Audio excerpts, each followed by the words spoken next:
Hi friends, எல்லாருக்கும் வணக்கம். இந்த விலாக் வழக்கம் போல இன்ட்ரெஸ்டிங்காகவும் இருக்கும். அதே போல் சமையலும் ஒன்று ஆட் பண்ணியிருக்கிறேன். ஸோ இன்றைக்கி சூப்பரான ஒரு எக் கிரேவி பொடி ரெடி பண்ணியிருக்கிறேன். அதை வச்சு எப்படி நான் கிரேவி ரெடி பண்ணுறேன் அப்படிங்கிறதையும் ஷேர் பண்ணியிருக்கிறேன்.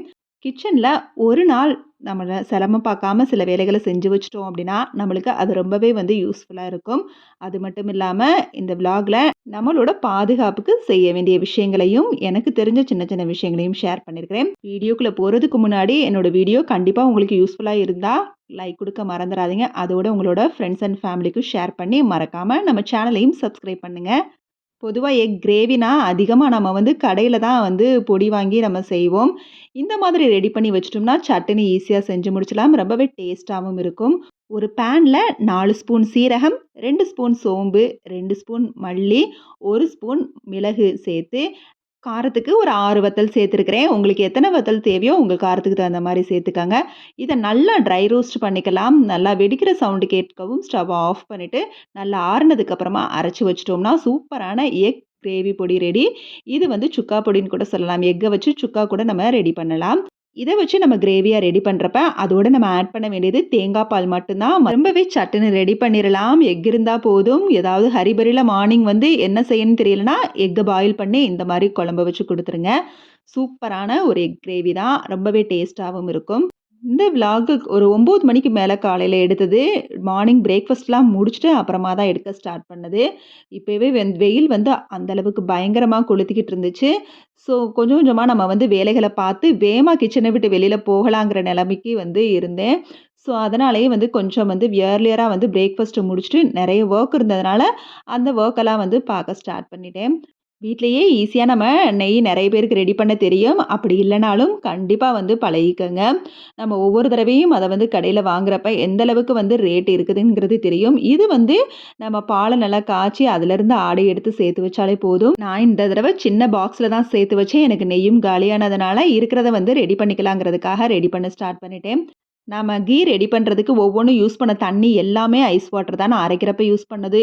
இப்போ இந்த பட்டரை ஃபுல்லாக வாஷ் பண்ணி எடுக்கிறது எல்லாமே ஐஸ் வாட்டர் தான். நம்ம நார்மல் வாட்டர் ஊற்றக்கூடாது. இல்லைனா ரொம்பவே கரைஞ்சு போயிடும். ஸோ இந்த மாதிரி சின்ன சின்ன விஷயங்களை நம்ம செய்கிறது மூலயமா, அதாவது ஒரு நாள் நம்ம சிரமப்படாமல் சில விஷயங்களை கண்டிப்பாக செஞ்சு வச்சுக்கணும். அது ரொம்பவே ஹெல்த்தியான விஷயமாகவும் இருக்கும். அதே சமயம் நிறையவே நம்மளுக்கு காசும் சேவ் ஆகும். ஸோ இதெல்லாம் செஞ்சு பார்த்தோம்னா கண்டிப்பாக அதோட ஃபீல் நம்மளுக்கு புரியும். இது நான் இந்த அளவுக்கு தான் நெய் எடுத்தேன். ஆனால் இதுவே நம்ம ஷாப்பில் வாங்கினோம்னா கண்டிப்பாக ஒரு 90 ரூபீஸ் வரைக்கும் இருக்கும். ஸோ நம்மளால் முடிஞ்ச அளவுக்கு சின்ன சின்ன விஷயங்களை ஒரு நாள் சிரமம் பார்க்காம நம்மளுக்கு தேவையான கிச்சனில் சில விஷயங்களை செஞ்சு வச்சுட்டு தான் ஆகணும். எல்லாரும் சொல்கிற மாதிரி கிச்சனில் என்ன சமைக்கிறது என்ன பெரிய வேலையா அப்படிங்கிற மாதிரி பேசுகிறவங்களும் இருக்கிறாங்க. ஆனால் நம்மளுக்கு தான் தெரியும் எந்த அளவுக்கு அங்கே ஒர்க் இருக்குது அப்படின்னு சொல்லி. ஸோ சமையல் தாண்டி சில விஷயங்களை நம்ம ப்ரிப்பேர்டாக பண்ணி வச்சிட்டோம் அப்படின்னா அது நம்மளுக்கு ரொம்பவே ஹெல்ப்ஃபுல்லாகவும் இருக்கும், ஹெல்த்தியாகவும் இருக்கும், அமௌண்ட்டும் சேவ் ஆகும். அடுத்ததாக கோதுமை. இந்த கோதுமை ஃபுல்லாக வாங்கினது நான் ரேஷன் கடையில் தான். ரேஷனில் கொஞ்சம் கொஞ்சமாக வாங்கி வெயிலில் போட்டு போட்டு பாக்ஸில் எடுத்து எடுத்து வச்சுருந்தேன். ஓரளவு லம்பாக வந்ததுக்கப்புறம் அதை நல்லா மிஷினில் கொடுத்தாலே நம்மளுக்கு நல்லா அதை புடச்சி தர மாதிரி ரொம்ப க்ளீனாக அந்த உமியெல்லாம் எடுத்து கொடுத்துட்றாங்க. அதுக்கப்புறம் நம்ம நல்லா வீட்டில் வெயிலில் காய வச்சு அப்புறம் நம்ம மிஷினில் கொடுத்து அரைச்சி இந்த மாதிரி சலிச்சு வச்சிட்டோம் அப்படின்னா நம்மளுக்கு ரொம்ப நாளைக்கு வரும். நம்மளோட ஃபேமிலியோட மெம்பர்ஸ் பொறுத்து இந்த மாதிரி ஒரு 3 மெம்பர்ஸ் 4 மெம்பர்ஸ் இருந்தோம்னா இது 3 மந்த்ஸ்க்கு மேலேயே இருக்கும். அது மட்டும் இல்லாமல் அரைக்கிறப்ப இதோட வெள்ளை கொண்ட கடலையும் சேர்த்துடலாம். ரொம்பவே டேஸ்ட்டாக இருக்கும். இந்த மாதிரி ஒரு நாள் நம்ம சின்ன சின்ன விஷயங்களை சிரமம் பார்க்காம செஞ்சுக்கிறது ரொம்ப நல்லது. கண்டிப்பாக சோம்பேறித்தனம் நம்மளுக்குள்ளே எட்டி பார்க்க தான் செய்யும். அதுவும் நான்லாம் இருந்த இதுக்கு இப்போ எவ்வளவோ சேஞ்ச் ஆயிருக்கேங்கிறது வீடியோவில் நிறைய சொல்லிக்கிட்டு தான் இருக்கிறேன். ஸோ இப்போல்லாம் ஒவ்வொரு விஷயத்தையும் பார்த்து பார்த்து தான் செஞ்சுக்கிட்டு இருக்கிறேன். ஸோ இதுக்கெல்லாம் கண்டிப்பாக டைம் எடுக்கும் தான். ஆனால் ஒரு நாள் எல்லா வேலைகளையும் நம்ம இந்த மாதிரி செஞ்சு வச்சிட்டோம் அப்படின்னா நம்மளுக்கு பிரச்சனையே இருக்காது. எனக்கு ஒவ்வொரு நாளும் ஒவ்வொரு வேலையை செய்கிறதுக்கு எரிச்சலாக தான் இருக்கும். இதே மாதிரி ஒரே நாளில் நான் எல்லா வேலையும் முடிச்சிட்டேன் அப்படின்னா எனக்கு மற்ற நாள்லாம் நான் ஃபுல்லாக ஃப்ரீயாக இருக்கிற மாதிரி தாட் இருக்கும். ஒவ்வொருத்தவங்களுக்கும் ஒவ்வொரு மாதிரி. ஆனால் நம்மள மாதிரி லேசியாக இருக்கிறவங்க தான் நிறைய என்ன பண்ணுவோம் அப்படின்னா ஒரே நாளில் எல்லா வேலையும் முடிச்சுட்டு பேசாமல் உட்காந்துக்குவோம் அப்படிங்கிற மாதிரி இருக்கிறவங்களும் இருக்கும். ஸோ அந்த மாரி உள்ளவங்க இந்த மாதிரி சிரமம் பார்க்காம ஒரே நாள்ல எல்லா வேலையும் நம்ம செஞ்சு வச்சிரலாம். கண்டிப்பா வந்து டயர்டா தான் இருக்கும். இல்ல உங்களால முடியலன்னா, அத 2 நாளா கூட பிரிச்சு செஞ்சுருங்க. ஆனா கண்டிப்பா இந்த மாரி சில விஷயங்கள வந்து ஹோம்மேடா ரெடி பண்றது ரொம்பவே வந்து ஹைஜீனிக்கும் கூட. ஸோ சிரமம் பார்க்காம ஒரு நாள் நம்ம இந்த வேலைகள வந்து செய்றது நல்லது. இது மட்டும் இல்லாம நெறைய விஷயங்கள் நம்ம வந்து ஹோம்மேடா வந்து ப்ரிப்பேர் பண்ண வேண்டியது இருக்குது.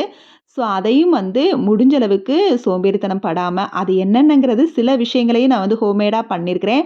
அது இந்த ஒரு நாள் நான் பண்ண விஷயங்கள் என்னென்ன ஹோம்மேடா வந்து ப்ரிப்பேர் பண்ணேன் அப்படிங்கிறது தான் இந்த வீடியோல வந்து ஷேர் பண்ணிக்கிறேன். மிளகாய் தூள் அரைக்கிறது. மிளகாய் தூள் அரைக்கிறப்ப வந்து காஷ்மீரி வத்தலும் சேர்த்து அரைக்கிறது ரொம்பவே நல்லா கலர்ஃபுல்லா இருக்கும். காரமாவும் இருக்கும். நம்ம கடைகள்ல வாங்குறது எப்பவுமே வந்து பார்க்க நல்லாருக்கும், டேஸ்ட் நல்லாருக்கும்னு நெனைப்போம். ஆனா நீங்க ஹோம்மேடா வந்து ப்ரிப்பேர் பண்ணி பாருங்க. அடுத்து உங்களுக்கு கடையில வந்து வாங்குறது பிடிக்காது, மசாலா ஐட்டங்கள்லாம். ஸோ அந்த மாதிரி எல்லாத்தையுமே வந்து நம்ம வந்து வீட்ல வந்து அரைச்சு வைக்கிறது ரொம்ப நல்லது. இப்ப நான் அரைச்சு வச்சிருந்த அந்த முட்டை குழம்பு பொடிய தான் வச்சு நான் வந்து கிரேவி வச்சுக்கிட்டு இருக்கிறேன். நல்லா வெங்காயத்த பொடிசா சாப் பண்ணி, நல்லா வந்து தக்காளி போட்டு, ஒரு தக்காளி போட்டு நல்லா வதக்கிட்டு, அந்த பொடியையும் வந்து சேர்த்து, நல்லா எண்ணெயிலேயே ஒரு 2 நிமிஷம் நல்லா வதக்கிட்டு, அப்புறமா தேங்காய் பால் தான் ஆட் பண்ணேன். தேங்காய் வந்து கொஞ்சமா எடுத்துட்டு தண்ணி நெறைய ஊத்திக்கலாம். அதுக்கப்புறம் தேவையான அளவு உப்பு போட்டு கலந்து விட்டு, இது ரொம்பவே சட்டுன்னு செஞ்சு முடிச்சிடலாம். இந்த மாதிரி ரெடி பண்ணிட்டோம் அப்படின்னா, சூப்பரான எக் கிரேவி ரெடி. இது வந்து நம்ம நல்லா காரமா வைக்கிறப்ப, கொஞ்சம் குழம்பு வச்சாலே நம்மளுக்கு வந்து நெறைய சாதத்துக்கு வந்து பெசஞ்சு சாப்பிடுற மாரி இருக்கும். உங்களுக்கு பார்த்தாலே தெரியும். ரொம்பவே வந்து டெம்ப்ட்டாவும் இருக்கும் பார்க்கறதுக்கு. கண்டிப்பா இந்த கிரேவி பொடிய நீங்களும் செஞ்சு ட்ரை பண்ணி பார்த்து, அதோட ரிசல்ட் எப்படி இருக்குன்னு முடிஞ்சா கமெண்ட்லயும் வந்து ஷேர் பண்ணுங்க.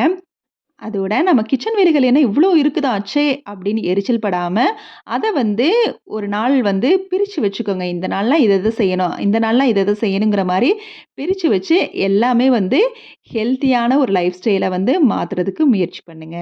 இதெல்லாம் சொல்றேனே நான்லாம் ஃபர்ஸ்ட்டு அப்படியா? அப்படின்னு கேட்டா, இல்ல நான் கொஞ்சம் கொஞ்சமா மாத்திட்டு இருக்கிறேன். அதுதான் ஒவ்வொரு வீடியோலயும் ஷேர் பண்ணிட்டுருக்கிறேன். ஸோ எனக்கு நான் ஃபாலோ பண்ண சில விஷயங்கள, சில நல்ல விஷயங்கள வந்து யார் சொன்னாலும் வந்து ஏத்துக்கலான்னு நெனைக்கிறேன். ஸோ அந்த மாரி தான் நானு. நல்ல விஷயம்னா, அது சின்னவங்க, பெருசியவங்கன்னு பார்க்க மாட்டேன். எந்த ஒரு விஷயமா இருந்தாலும் அத வந்து அக்செப்ட் பண்ணிக்குவேன். அடுத்ததா, இப்ப ரொம்ப ரொம்ப தேவைப்படுற ஒரு ரொம்ப முக்கியமான விஷயம் என்ன அப்டின்னா, பெண்களோட பாதுகாப்பு. இப்ப ரீசென்ட் டேஸா ஓவரா அதோட நியூஸ் ஓப்பன் பண்ணாலே இந்த மாதிரி வந்து நியூஸ் தான் வந்து கேட்க வேண்டியது. எங்க எங்க பார்த்தாலும் பாலியல் தொல்ல தான். நியூஸ் ஓப்பன் பண்ணாலே ரொம்பவே பயமா இருக்குது. பச்சை குழந்தையிலருந்து பாட்டி வரைக்கும் யாரையும் விடாம தான் இது பண்றாங்க.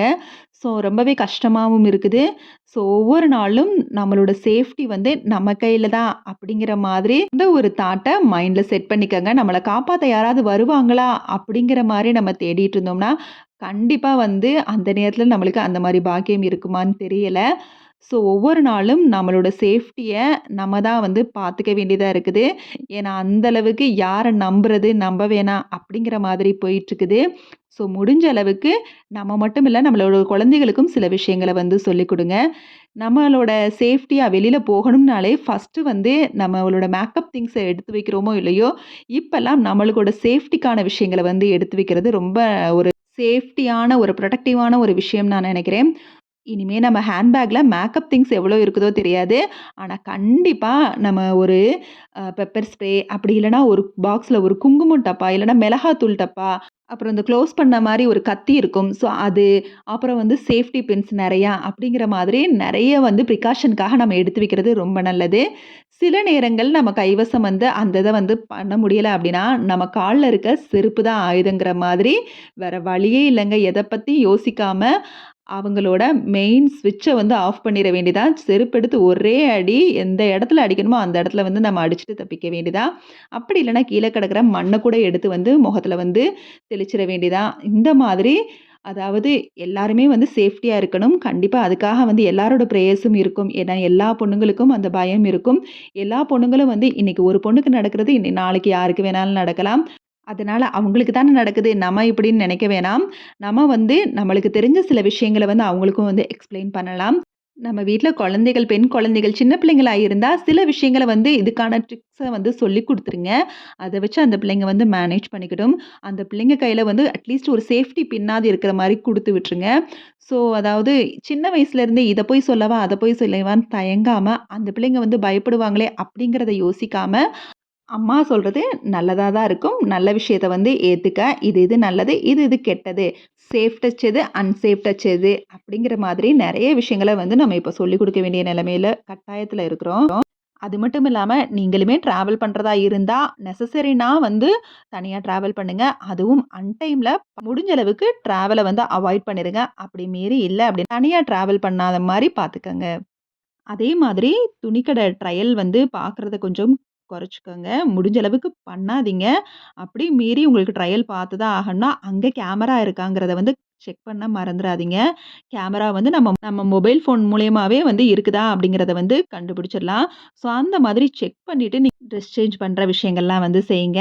எந்த ரூம வந்து நீங்க புக் பண்ணா கூட, அந்த ரூம்ல வந்து கேமரா இருக்குதா? அப்படிங்கிற ஒவ்வொரு இடத்துலயுமே நம்ம வந்து கேமரா இருக்காங்கிறத வந்து செக் பண்ண வேண்டியது அவசியம். முடிஞ்ச அளவுக்கு அந்த டைம் நம்ம அன்சேஃபா இருக்கிறோம் ஃபீல் பண்ணிட்டாலே, உடனே நம்ம தெரிஞ்சவங்களுக்கு, நம்ம வீட்ல உள்ளவங்களுக்கு யாருக்காவது கால் பண்ணி பேசிக்கிட்டே அந்த அந்த சிச்சுவேஷன கடந்து வந்துரலாம். முடிஞ்ச அளவுக்கு போலீஸ் ஹெல்ப்லைன் நம்பரு, அப்புறம் அதுக்குரிய ஆப் இத மாரி விஷயங்களையும் வந்து உங்க மொபைல்ல வந்து சேவ் பண்ணி வைக்கிறது, ரொம்பவே இன்னுமே வந்து யூஸ்ஃபுல்லான விஷயமாவும் இருக்கும். ஸோ கண்டிப்பா இந்த விளாக் வந்து உங்களுக்கு யூஸ்ஃபுல்லா இருக்கும்னு நெனைக்கிறேன். இதுல ஏதாவது நிறை, குறை இருந்தா கண்டிப்பா கமெண்ட்ல சொல்ல மறக்காதீங்க. Okay, bye. தேங்க்ஸ் ஃபார் வாட்சிங்.